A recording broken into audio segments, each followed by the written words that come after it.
Today I want to talk a little bit about the disputed islands. I am, as Clay said, a political communications scholar, not an international relations scholar. So most of my work looks at the controversy as it's mediated and understood by the publics in the affected countries. I am especially interested in the first case in China, Japan, and the U.S., and that the project that I'm going to extend upon a little bit today is in part based upon a book that was published 1 year ago, almost to the day. I put together an international research team of Chinese, Japanese, and U.S. scholars, and we looked at textbooks in China and Japan, and then legacy media in China, Japan, and the U.S., and social media in China, Japan. There was virtually no discussion in social media in the U.S. on the Diaoyu controversy. In order to understand how the publics were understanding the Diaoyu controversy. My interest in the topic, let me back up for just one moment, really began because for the past 8 years, a group of USC colleagues, a couple of whom are in the room with me today, Patty Riley up front and Rebecca Weintraub, I think further in the back, have been working in workshops with senior U.S. Navy leaders on the topic of strategic communication. The goal being to help the Navy better understand how to use soft power strategies and how to articulate their vision in such a way as to prevent kinetic conflicts. More recently, I would add that the same group of us took much of the kind of work that we're doing for the U.S. Navy and actually just completed a workshop in Beijing for senior leaders of the Chinese government, vice ministers and heads of state-owned enterprises. And one of the topics that we were working with that group focused on the controversy over the South China Sea Islands, although not the Diaoyu Islands. I can promise you that because I don't have a security clearance, you're not going to hear any deeply held secrets today. So I'm going to be sharing information that is public, and it's not something that is barricaded or walled off in any way from general public discussion. This is a photograph of the Diaoyu Islands that are so hotly contested. They sit about 120 miles off the coast of Taiwan. When I was meeting with the heads of the Chinese ministry last week, I asked them how many had set foot on the islands, and of course no one had. I asked them how many were aware that they had even flown over the islands. A couple said that they thought they had, but they weren't sure that they really had looked down to capture an image of what the islands look like. Yet, of course, we know that these islands are really hotly contested spaces. They're hotly contested spaces in part because of a strong difference of opinion between China and Japan about the legitimacy of the ownership claim that is currently held by Japan. China says that the islands were seized by Japan illegally during the first Sino-Japan War. Japan says, well, we found these islands, there was nothing there, nobody had ever claimed them, ships had sailed by, but nobody had bothered to lay claim on them, so of course they're ours. And of course there are disputes over what the treaties mean. In the Treaty of San Francisco, Japan agreed to give back all the lands that they had conquered from other countries that they had occupied during the two Sino wars. But China was not an explicit signature of that treaty. Taiwan was. So Taiwan doesn't look to that treaty to assert its claim. It instead says, well, the islands were part of Taiwan. Taiwan is part of Greater China, so of course the islands are Chinese. These are the islands in the South China Sea. Daniel already mentioned these, so I'm not going to go into great detail. It's very curious that in our meeting with the vice ministers just a week ago, the question they were asked to consider is how they would message the topic that China did not change the status quo on the islands. And so that's a very interesting question. The U.S. argument would be that when you essentially construct new islands, take a almost subterranean reef or below water reef and add land and add landing strips, that clearly that is changing the status quo. The argument for the Chinese would be, well, other countries have island capabilities there as well, so it's not us that are really changing the normative rules of the game. So it's a hotly contested, and as was pointed out, it's contested with many of the neighbors in the region. With regard to the Diaoyu Islands, the issue really intensifies in public conversation and deliberation. Chinese media ratchets up the attention on the island dispute after the Tokyo governor tries to buy the islands for the city of Tokyo. The Japanese national government steps in, fearful that he might further radicalize and inflame tension, and buys them for the national government.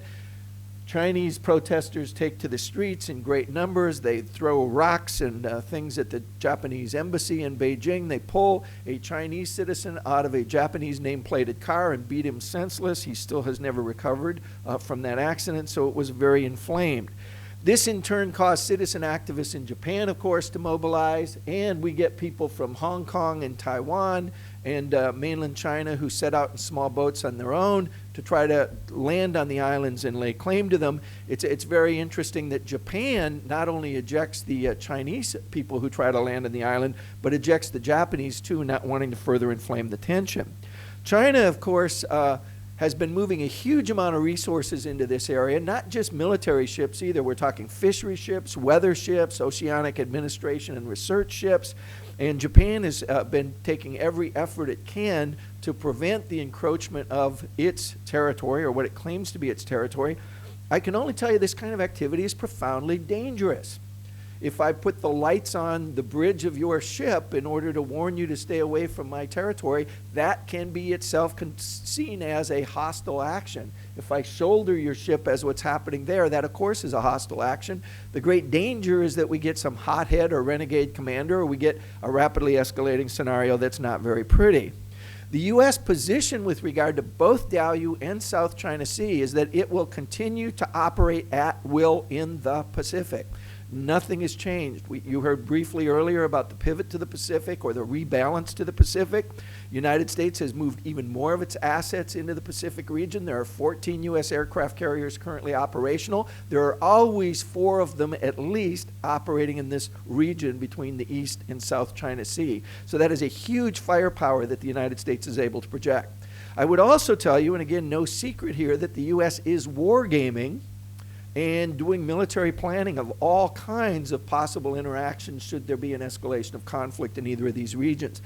The big fear, of course, is that the U.S. is committed to never engaging in a land war in China, which means that most of those military plans mean very quickly to an escalation and nuclear scenario. That is not a pretty picture.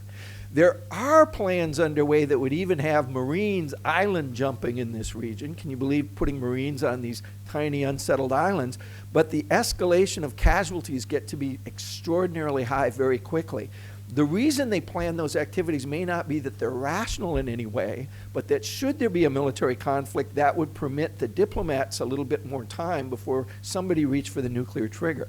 But it's a frightening scenario, I think, under the best consequences. When China announced a no-fly zone over the Diaoyu Islands, the United States waited just about 3 or 4 days and then slowly sent this monster, a B-52, not armed with nuclear weapons, I might add, but capable of being so armed, slowly flew it through the middle of the Japanese claimed Diaoyu Island, or the Chinese claimed no-fly zone. Now, by the way, the United States allows its airlines to decide whether or not to notify the Chinese government as to their flight paths through this no-fly zone. The Japan government prohibits Japanese airlines from notifying China that they're flying over. I'm a little concerned about this because I'm flying JAL back to Los Angeles, so it seemed worth mentioning. I didn't warn you about that one, did I, Patty? With regard to the South China Sea claims, many of you may know that the United States floated a boat just the size of this one. It wasn't this exact craft, but a craft of this character and attributes right next to the South China Sea island only a couple of days ago. I can tell you from a conversation I had with senior military leaders in the United States about a month ago that there were some people within the DoD establishment who were arguing we shouldn't just send one ship through, but we should send an entire strike force through of several ships, including an aircraft carrier and all the things that the U.S. is capable of projecting as power into the region. Part of what you have to understand is it's not just an attempt to counter China. It's also an attempt to alleviate the anxiety of U.S. allies in the region. The big fear that U.S. policymakers have is that we could see very rapid nuclear proliferation if the other countries in the region lose their confidence and respect in the U.S. security commitment to these islands. So I think it's a profoundly frightening situation. What I like to tell people, whether it's on the U.S. side or the China side, is we've got the 3 largest global economies contemplating military conflict. We don't need a shooting war to send the entire global economic system into a tailspin that would make, the Great Depression look like a party, right? I mean, this is really kind of a mindless way for countries to begin to think about itself, and so I think that's the real consequence from where we sit. If you look at how China is portrayed in U.S. media coverage with regard to the island conference, It is relentless focus on China's having conflicts not just with Japan, but with all its neighbors, right? So this characterizes China essentially as the upstart party and not the United States and not Japan. There's a lot of coverage in US media that suggests a narrative frame that says China is a large nation that bullies smaller, weaker neighbors. There's also a lot of coverage that says China's new wealth has created arrogant, aggressive, and expansionist claims. These are not helpful press narratives, but my study in the book that I showed you earlier showed this is the dominant tone of US coverage. And finally, there's a lot of emphasis with regard to framing US experience that says China should respect the US role in the region and not engage in brinksmanship. In terms of finding a way forward, and I'm going to try to be respectful of time here, the conclusion of my study would be that finding ways forward is very difficult when controversies like this enter the mediated sphere, right? Because governments use these kind of foreign policy controversies in many cases to ratchet up nationalism at home and to distract people from other kinds of political problems. Abe wants to reform the military. He wants more aggressive Japanese posture.